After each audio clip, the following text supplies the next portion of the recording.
Baik, Assalamualaikum warahmatullahi wabarakatuh. Jadi hari ini kita akan kembali membahas contoh soal terkait integritas.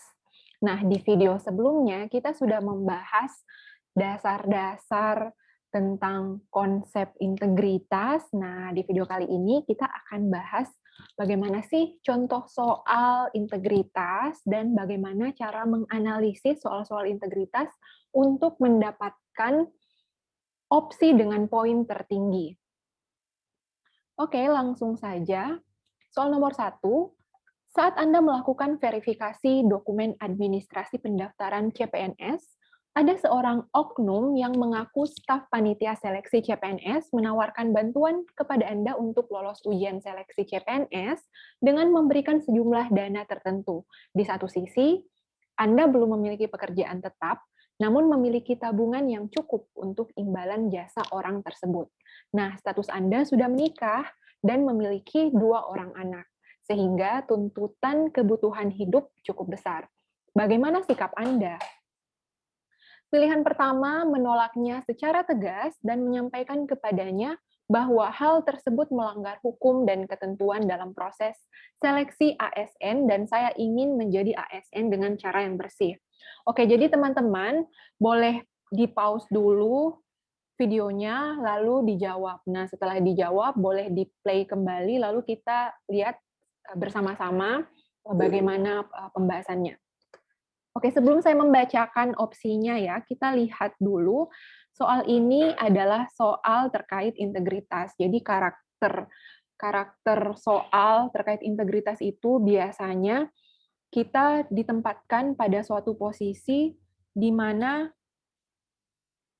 suasananya atau konteksnya atau kondisinya itu memungkinkan untuk kita berbuat curang. Dalam artian ada kesempatan untuk berbuat curang atau berbuat tidak jujur. Nah, kalau ada kondisi-kondisi seperti itu, tentu saja yang harus kita lakukan adalah tetap memegang prinsip untuk jujur dan bertindak sesuai dengan aturan yang berlaku. Nah, jadi berdasarkan konteks ini, jawaban yang berlaku curang atau setuju untuk menerima tawaran membayar sejumlah uang tertentu itu langsung kita eliminasi. Nah, kita lihat pilihan pertama menolak secara tegas dan menyampaikan kepadanya bahwa hal tersebut melanggar hukum dan ketentuan dalam proses seleksi ASN dan saya ingin menjadi ASN dengan cara yang bersih. Nah, untuk opsi pertama ini dia menolak ya, menolak secara tegas. Jadi ini artinya dia tidak berlaku curang. Jadi ini kita keep dulu.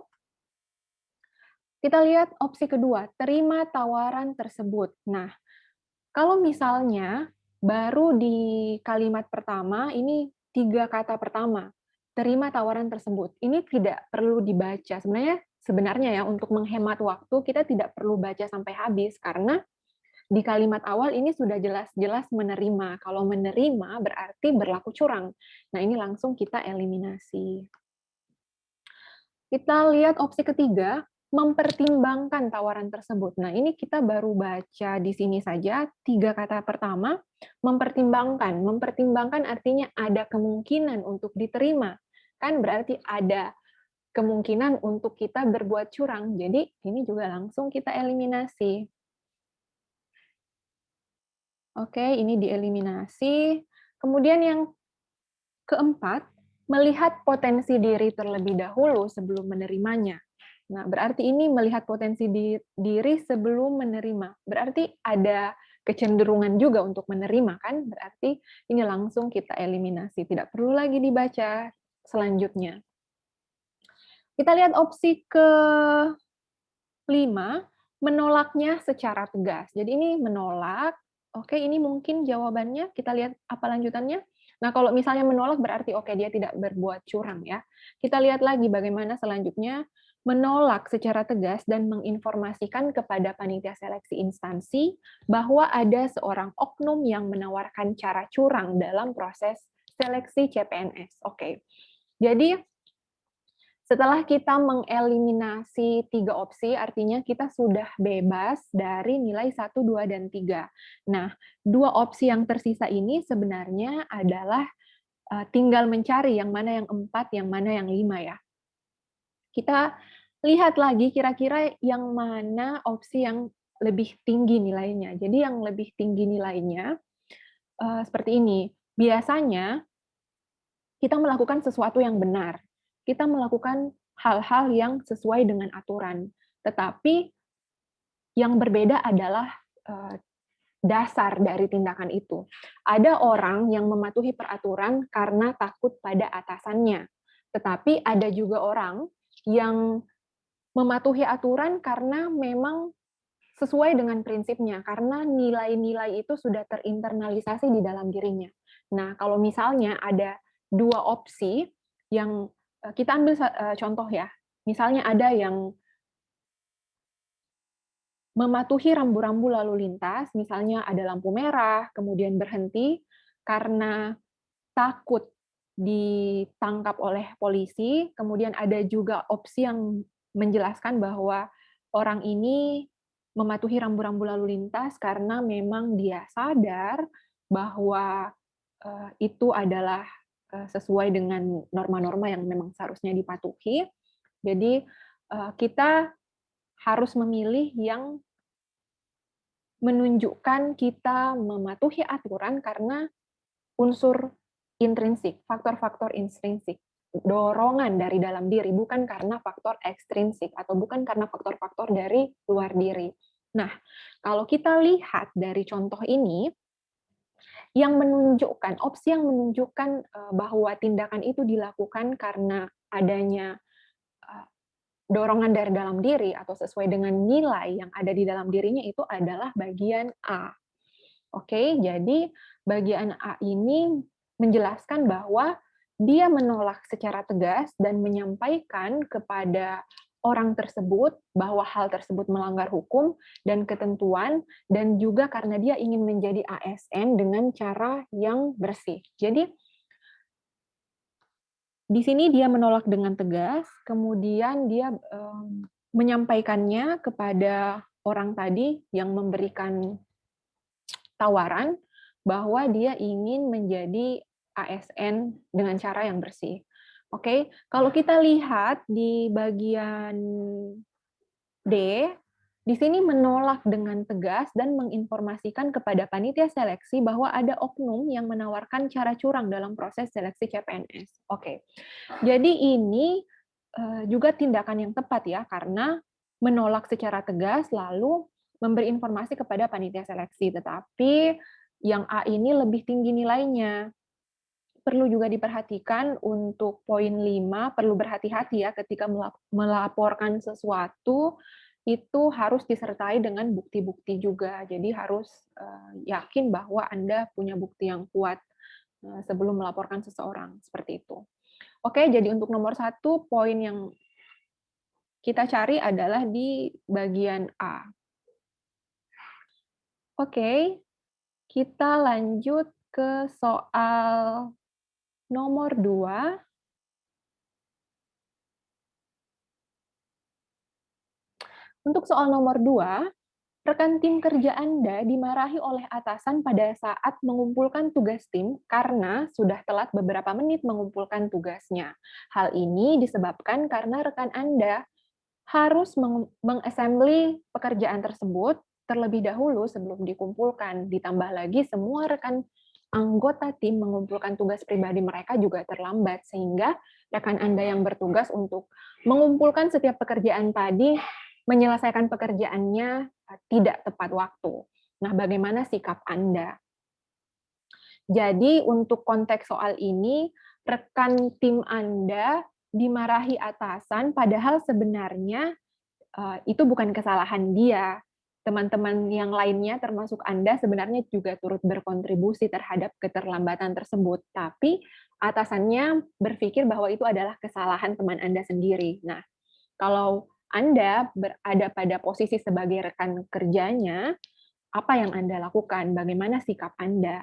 Nah, ini juga terkait integritas. Dalam hal ini, Anda harus mau mengakui kesalahan.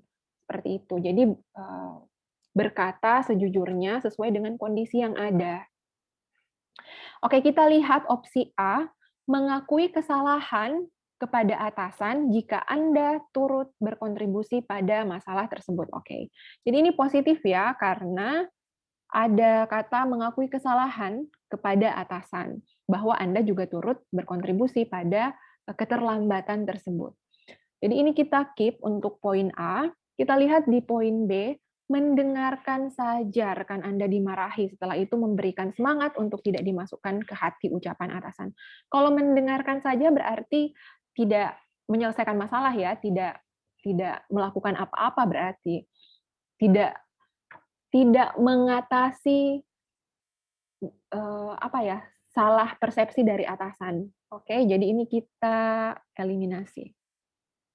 Kita lihat untuk bagian ketiga, opsi ketiga, minta maaf kepada teman, karena keterlambatan juga disebabkan oleh anggota tim yang lain. Jadi ini mengakui kesalahan kepada teman. Jadi mengakui kesalahan berarti positif ya.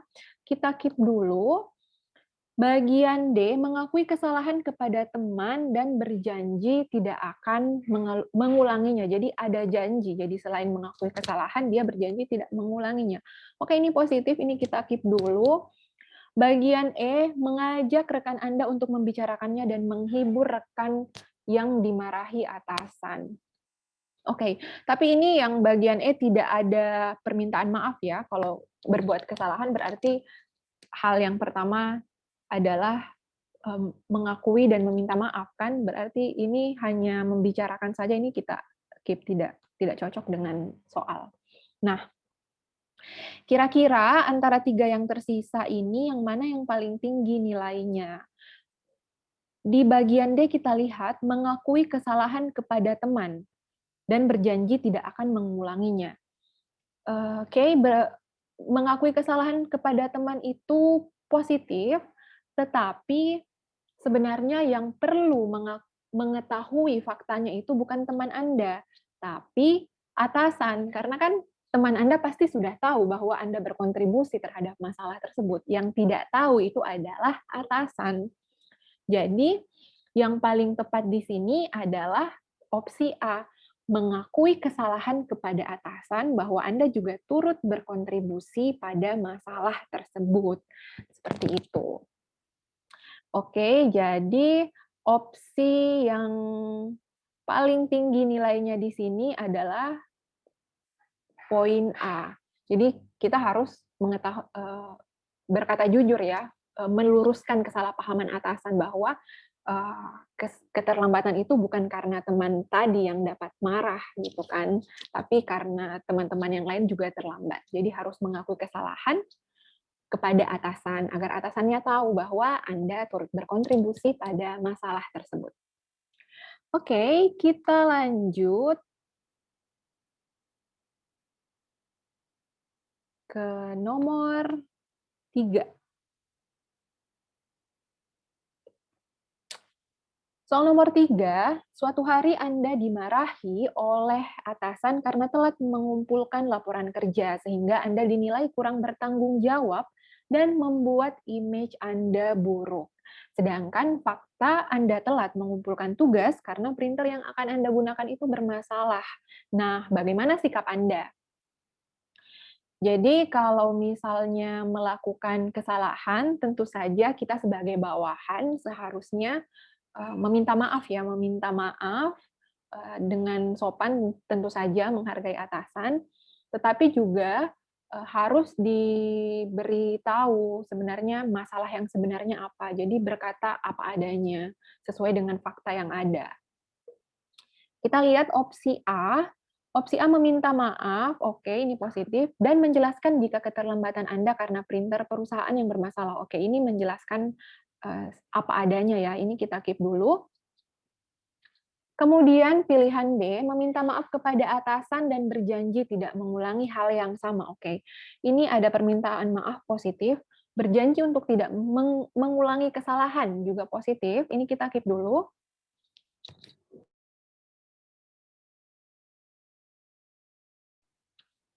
Oke, selanjutnya yang ketiga, meminta maaf dan menjelaskan bahwa kesalahan tersebut bukan semata-mata karena Anda. Oke, Anda meminta maaf, tetapi di sini penjelasannya tidak tidak tepat sasaran ya. Kalau misalnya dibandingkan dengan A itu lebih jelas karena Anda menjelaskan sesuai dengan fakta. Tetapi ini penjelasannya tidak jelas. Itu bukan semata-mata karena Anda, itu karena apa. Jadi ini kita eliminasi untuk poin enggak ada ya. Oke, kita eliminasi ini. Kemudian bagian D menjelaskan bahwa printer untuk mencetak laporan bermasalah. Nah, oke, ini Anda di bagian D ini Anda menjelaskan menjelaskan faktanya ya, tetapi tidak ada permintaan maaf terhadap keterlambatan itu. Jadi ini kita eliminasi. Kemudian lihat bagian E, tidak terima karena seharusnya perusahaan juga memfasilitasi semua sarana penunjang kinerja karyawan. Nah, ini sebagai bawahan tidak boleh seperti ini ya, tidak menerima. Oke. Nah, sekarang kita sisa 2. Tinggal 2 opsi, kira-kira yang mana yang lebih tinggi nilainya. Kalau kita bandingkan antara opsi A dan opsi B, opsi A dan opsi B sama-sama meminta maaf, tapi yang berbeda, di opsi A menjelaskan alasan dari keterlambatan tersebut, sedangkan opsi B ini berjanji tidak mengulangi. Nah, kalau kita bandingkan, yang lebih tinggi nilainya adalah bagian A. Kenapa bagian A? Karena di sini selain meminta maaf, kita juga menjelaskan masalahnya sesuai dengan fakta, sehingga atasan bisa tahu kondisi yang sebenarnya, bisa tahu apa masalahnya. Jadi selanjutnya bisa dilakukan tindakan-tindakan perbaikan untuk mencegah masalah serupa terulang di kemudian hari. Jadi kalau misalnya kita tidak mengkomunikasikan bahwa ada masalah kerusakan printer, bisa jadi ke depannya ya kesalahan yang sama terulang kembali kan, seperti itu. Jadi sebenarnya bagian A ini adalah cara yang tepat agar kita tidak mengulangi kesalahan yang sama di kemudian hari, karena keterlambatan itu karena printer yang rusak. Jadi opsi yang paling tinggi nilainya adalah bagian A. Oke, teman-teman, jadi itu 3 contoh soal terkait integritas. Jadi intinya kalau integritas, kita harus selalu berusaha untuk teguh dalam mematuhi peraturan. Jadi kalau ada kondisi-kondisi di mana kita digoda oleh berbagai pihak untuk melakukan pelanggaran, itu harus teguh pada prinsip untuk tetap melakukan hal-hal yang tidak melanggar hukum atau tidak melanggar norma-norma yang ada pada instansi. Oke, demikian untuk pembahasan soal terkait integritas. Pada kesempatan kali ini, insya Allah di video-video selanjutnya kita akan membahas lebih banyak lagi contoh soal terkait kompetensi manajerial yang lainnya. Masih ada 7 kompetensi manajerial lainnya yang akan kita bahas.